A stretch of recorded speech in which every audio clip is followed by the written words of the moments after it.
episodio número 11 de Inspira tu mente, el futuro del liderazgo.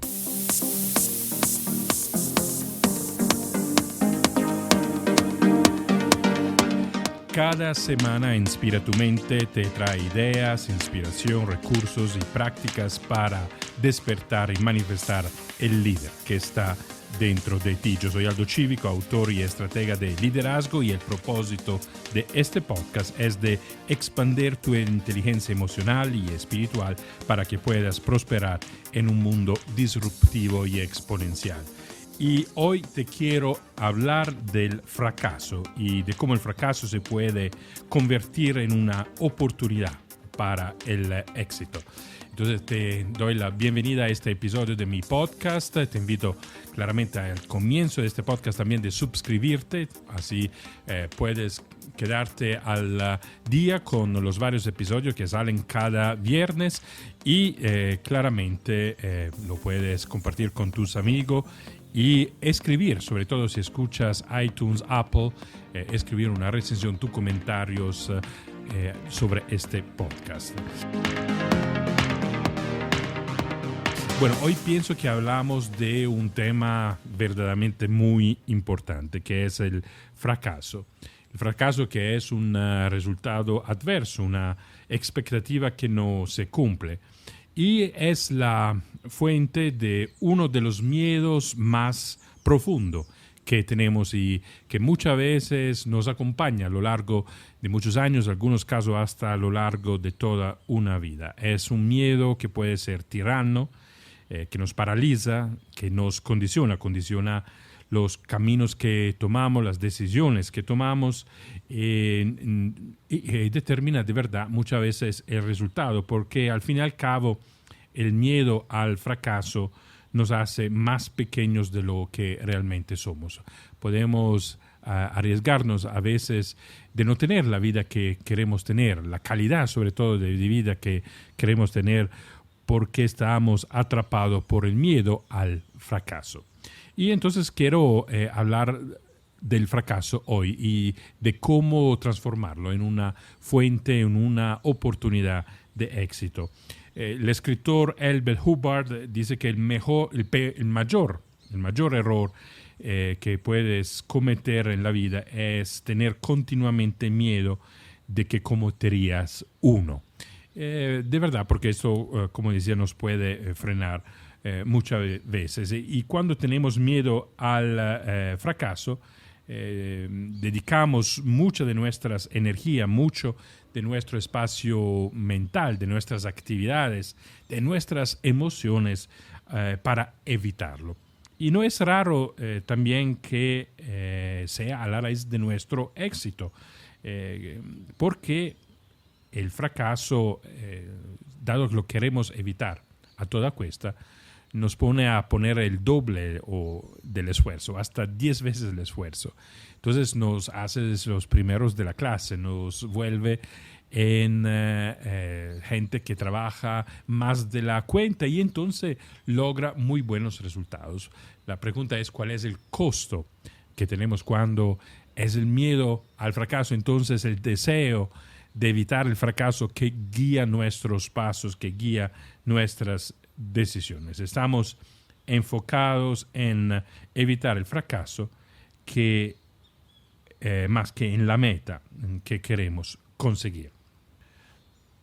Y cuando tú trabajas conmigo, por ejemplo, en un proceso de coaching, quizás uno de los alcances mayores, más importantes, es lo de replantear tus miedos, en particular el miedo al fracaso. Y cuando uno se replantea los miedos, los redefine, le da otro contenido, le da otro significado, uno se vuelve una persona libre y sobre todo libera muchas energías que antes estaban atrapadas por esto miedo al fracaso para quererlo evitar y ya se indirizan y se canalizan hacia el esfuerzo y el enfoque a lograr el éxito, a lograr los resultados. Liberarse del miedo al fracaso significa de verdad aumentar una capacidad de productividad, es de verdad lograr nuevos alcances, nuevos niveles de rendimiento. ¿Cómo entonces replantearnos el fracaso? ¿Cómo transformar un fracaso en una oportunidad para el éxito? Y yo quiero hoy confesarle a ustedes que me están escuchando un fracaso profesional rotundo, de verdad, graso, grueso que he tenido en mi carrera. Y es un fracaso además que me hace recordar de una frase de Oscar Wilde que dice que la experiencia es simplemente el nombre que damos a nuestros errores, a nuestros fracasos. Y entonces puedo agregar yo que pues tengo mucha experiencia. Y el episodio que le quiero contar tiene que ver con un momento de mi carrera hace 10 años, más o menos, cuando me invitaron a postularme en una universidad pública en Estados Unidos, en Newark, a la Universidad de Rutgers, con la posibilidad de nombramiento como titular en antropología. O sea, estaba en el camino para lograr la cátedra en antropología. Y eso es ofrecimiento cuando uno se postula a eso y lo logra. Yo recuerdo que me postulé y que había más o menos 300 candidatos y quedé elegido para eso lograr. Eso es algo que en la vida académica marca un momento importante, quizás el momento más importante después de la defensa del doctorado, porque abre este camino de la carrera académica. Yo tenía 40 años, ya había trabajado unos casi 15 años en el mundo académico, dando clases en varias universidades. Era director del Centro de Resolución de Conflictos Internacionales de la Columbia University, que pero no era un trabajo que no tenía este estatus, si queremos, de la cátedra. Entonces yo decidí de irme a la Universidad Pública de Rutgers University y empezar este camino, que es un camino de 6 años con varias obligaciones, que además de la enseñanza tiene que ver también con escribir libros, tiene que ver con escribir artículos, participar en conferencias internacionales. Y así pasé varios años, casi 5 años, hasta que llegó el momento de entregar toda la documentación para lograr la cátedra. Y yo estaba bastante optimista al comienzo de este proceso porque, por ejemplo, era el único de mis compañeros que tenían también derecho a la cátedra que tenía un libro publicado con su investigación etnográfica, publicado por una de las casas de las editoriales académicas más importantes de Estados Unidos del mundo, la California University Press. Había dado conferencias en las mayores universidades del mundo, desde Oxford a LSE en Londres, a Harvard, a Princeton, Georgetown. Entonces, como decía, me sentía bien planteado en que tenía bastante confianza que eso hubiera sido alcanzable para mí. Al mismo tiempo no sentía un clima demasiado favorable. El clima estaba un poco enrarecido. La universidad estaba pasando por cambios de liderazgo muy fuertes, entonces había luchas de poder, juegos políticos bastante explícitos y diría yo mediocres también en este entonces. Y entonces sentía de alguna manera que había una resistencia a mi alrededor por el título que me esperaba y que yo deseaba, porque eso era en aquel momento, o yo pensaba que en aquel momento era el sueño de mi vida. Y yo me recuerdo que me habían anunciado la llamada de la decano un jueves por la mañana. Era la mañana que ella dedicaba llamando a los varios candidatos de los varios departamentos, y yo me acuerdo que la llamada de ella llegó alrededor de las 9:20 y dije, ya eso era demasiado temprano, era muy temprano en la mañana, y dije, pues probablemente me van a decir que no lo logré. Y de hecho, la decana tenía esta voz profunda, casi con tristeza y dovendomi anunciar que el Senado de la universidad no había acogido mi deseo de volverme un catedrático en antropología. Yo, la verdad, no quedé muy sorprendido porque tenías unos presentimientos y quizás el presentimiento más fuerte que yo había tenido fue en la noche antes. Es un detalle que no he revelado muchas veces, pero yo la noche antes de esta llamada por parte de la decana había soñado que estaba en una reunión del Senado académico y estaba la decano y todo el mundo estaba en favor de mi promoción y de darme la cátedra en antropología. La única que se oponía de manera muy fuerte era la decano. Y para mí eso fue interesante porque efectivamente después de unos días cuando me llegó el papel, los varios documentos con la evaluación, no quedé sorprendido en ver que quien de verdad se opuso a mi nombramiento y a mi promoción fue exactamente la decano, poniéndose hasta en contra de la opinión de mi departamento. Claramente eso es un fracaso. Profesionalmente eso es algo que cuando le pasa y le ha pasado a varios colegas también muy, muy buenos, puede desatar también una tristeza profunda y hasta la depresión.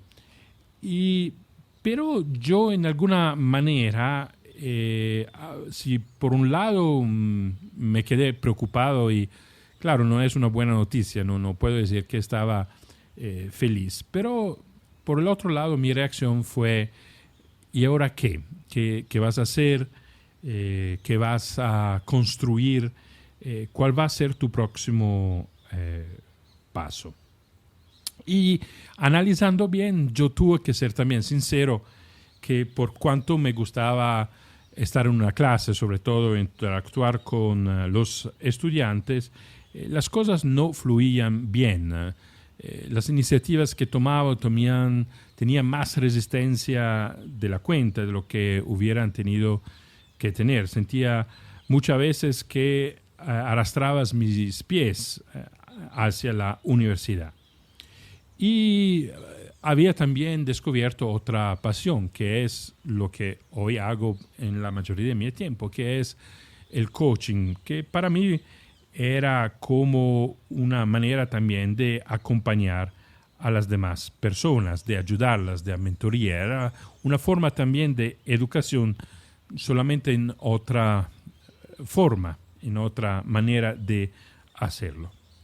Entonces, de verdad que en mi caso, el llamado fracaso se resultó ser una liberación. De hecho, me recuerdo que la misma tarde llamé a un amigo emprendedor y que me había ya pedido que hiciera unas asesorías con él en temas de liderazgo.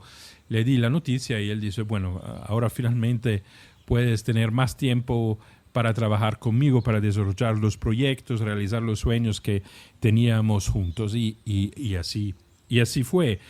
Entonces, de verdad, despertó en mí la posibilidad de construirme una vida aún más en mi término, o sea, de reconectarme de verdad con mis pasiones, con mis deseos, con mis propósitos, de superar y trascender quizá las resistencias que yo tenía. El cuerpo ya me venía diciendo desde hace un rato, este no es tu universidad, este no es tu lugar. No sentía energías limpias y buenas y positivas. Y me acordé de lo que un chamano, Don Manuel, le contaba a un antropólogo, Carlos Castañego, que siempre decía que hay que elegir en la vida el camino que tiene corazón y dejar el camino que no tiene corazón.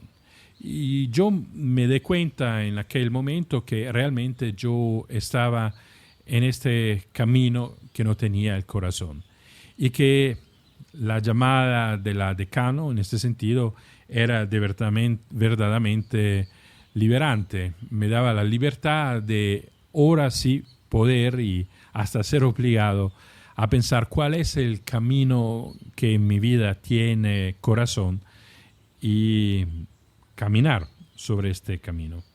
Y el camino que tiene corazón es también el camino que tiene coraje. La palabra coraje me encanta porque es la acción del corazón. Y es la acción del corazón que nos ayuda a superar los miedos, incluyendo al miedo al fracaso. Entonces, sí, por un lado, mi fracaso cerró una puerta que yo decidí de no volver a abrir porque efectivamente hubiera podido apelar la decisión del Consejo Superior de la Universidad o habría podido aplicar por otra posición en otra universidad y decidí de no abrir esta puerta porque este no, que en algunos sentidos también no tenía sentido por algunos de los logros de alcance que yo había logrado, pero yo lo tomé como una invitación a explorar qué quiere la vida de mí de verdad, cuál es este camino que tiene corazón. Y eso me obligó a abrir una nueva puerta, a buscarla, a abrirla, y lo que se abría hacia un camino que tiene corazón y que me llevó a trabajar hoy en varias partes del mundo con clientes de verdad con los cuales me encanta estar durante horas y ayudarlos a crecer en sus formas de liderazgo, a tener una vida más y más en sus propios términos, en alcanzar nuevos resultados, nuevos niveles de resultados. Y es además de verdad un camino, como le decía, que me daba la oportunidad de vivir al 100% mi pasión de ser mentor, de ser guía, de ayudar, de acompañar a los demás. Y yo he venido viviendo en los últimos años bajo un lema que considero un lema muy poderoso. O sea que no hay fracasos en la vida, sino que todo es retroalimentación. El fracaso solo es un evento, es solamente un hecho. Y depende de nosotros cómo vamos a vivir y a interpretar este evento. Si lo volvemos un fracaso para nosotros o si lo volvemos en una oportunidad. Y muchas veces lo volvemos un fracaso porque así lo sugiere una sociedad. Y un poco eso es lo que, si quieren, estaba pasando a mí. O sea, tener la cátedra, lograr este objetivo es el gran sueño de quien empieza una carrera académica. No lograrlo es no alcanzar eso, entonces como un fracaso y tiene sus vergüenzas, tiene sus estigmas. Por eso también las emociones de tristeza, de depresión, de sentido de no ser lo suficiente, es un no, es un rechazo que puede crear problemas de autoestima. Son momentos en una carrera académica que de verdad son muy duros para vivir. Pero objetivamente no hay fracaso, o sea, porque los eventos son simplemente eventos, son hechos, son puros datos. Es nuestra interpretación, la facultad que tenemos como humanos de interpretar los hechos que vuelve este evento un fracaso. Le ponemos esta etiqueta y la definimos como un fracaso. Pero el mismo hecho, el mismo dato, lo podemos interpretar de manera completamente distinta y aún quedando realistas. No estoy seguramente invitándonos a la negación, a no mirar a los hechos así como son, pero quizás a mirarlo así como son, en su realidad, en su verdad, sin exagerar al mismo tiempo estos hechos, el significado que ellos tienen. Entonces podemos, el mismo hecho, como por ejemplo en mi caso el rechazo por parte de la universidad en términos de mi cátedra, de mi profesión, volverlo como una oportunidad. Lo podemos interpretar como una invitación que la vida nos hace a a emprender un nuevo camino, una invitación a mejorar, una invitación a aprender, a conocernos más, a conocer, por ejemplo, más cuáles son de verdad nuestras pasiones. Si el sueño que estábamos realizando era de verdad el sueño actualizado para nosotros en el presente, de verdad lo que queríamos, o era más bien el sueño de la sociedad, de los amigos, una ambición que quizás no correspondía con las ambiciones de una esencia que vive dentro de nosotros mismos. Entonces, no hay fracasos, todo es retroalimentación. Y podemos después integrar esta retroalimentación en nuestra vida, tomar aprendizaje y tomar mejor decisiones, porque tenemos ahora más datos. Thomas Edison, el gran inventor y que inventó la bombilla eléctrica, entre el 1878 y el 1880, trabajó en al menos 300 teorías con miras a desarrollar una lámpara incandescente eficiente. ¿Cuántos fracasos en estas 300 teorías que tuvo que desarrollar y perfeccionar para finalmente lograr? Tuvo que fracasar y equivocarse miles y miles de veces antes de lograr su invención y su propósito, que cambió la vida de la humanidad y nos cambia la vida todos los días, todas las veces que aprendamos una luz. Y Edison dijo, no fueron 1000 intentos fallidos, fue un evento de 1000 pasos. Eso, ¿qué diferencia si lo que nos pasa en la vida, cuando algo que no en un momento no nos gusta porque no corresponde a las expectativas, a los logros que queríamos, somos capaces de verlos? No, es un paso hacia lo que queremos de verdad, lo que la vida ha preparado para nosotros, un paso para descubrir nuestro propósito, para manifestarlo y vivirlo en nuestra vida. ¿Qué diferencia ver un hecho así como un fracaso y qué diferencia poderlo ver como un paso, como una oportunidad de aprendizaje? Imagínase si Edison no tenía esta visión, ¿no? Sino creía que los fracasos no son tales, sino que son retroalimentación, no hubiera hecho esta gran invención y se hubiera dejado así, llevar por el fracaso y por quizá la tristeza y este sentido del fracaso, sin insistir, sin perseverar. La posibilidad que tenemos de replantear el significado del fracaso es también la posibilidad de otra calidad de vida, de aprender, de mejorar, de crecer. Un fracaso en la vida es la vida que te dice, por aquí no es, busca otro camino, mejóralo, trata de ir por otro lado. Y Thomas Edison aún más una vez escribió, no me siento desanimado, porque todo intento erróneo, descartado, es otro paso hacia adelante. Y quizás es una de las decisiones más importantes que podemos tomar en nuestra vida, la de decirle adiós al fracaso, de no considerar desde este momento en adelante algo que nos pasa y que no nos gusta como un fracaso, sino tomar la decisión de verlo como un paso hacia el éxito, un paso hacia el crecimiento, un paso hacia un logro mayor. Para ver en todo lo que nos pasa en la vida, una retroalimentación, tomar un hecho como un dato, como información. Entonces quiero en este momento proponerte de hacer un ejercicio de coaching para ayudarte a replantear el significado del fracaso. Te invito a pensar, a recordar en este momento un evento de tu vida que hasta este momento has interpretado y considerado como un fracaso.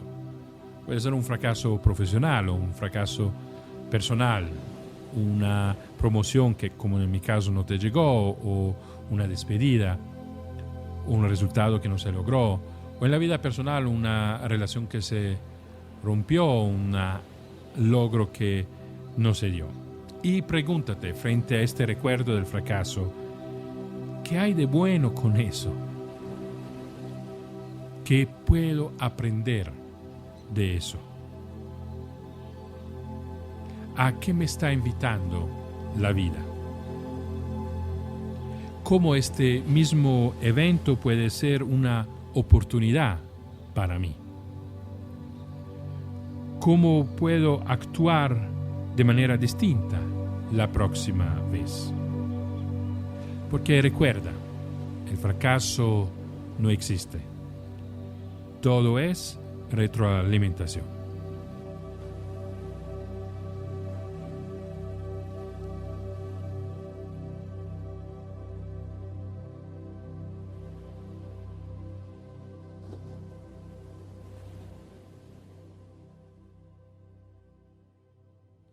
Bueno, gracias por seguirme en este episodio de mi podcast Inspira tu mente, el futuro del liderazgo. La próxima semana tengo una invitada muy especial. Se trata de Ingrid Macker. Es una gran influencer que tiene 12 millones de seguidores, pero ella nos va a contar algo aún más importante que tener 12 millones de seguidores y tiene que ver con este tema del fracaso. O sea, nos va a compartir cómo transformó la diagnosis de un cáncer en una victoria para su vida. Y es un testimonio muy fuerte que te invito a escuchar la próxima semana en mi podcast. Te invito otra vez a suscribirte a mi podcast, a seguirme en mi canal de Instagram, @acivico, ACIVICO, V de Víctor. Y bueno, muchísimas gracias y sobre todo, si no nos hablamos antes, te deseo una feliz Navidad a ti y a los tuyos. Chao, nos escuchamos la próxima semana.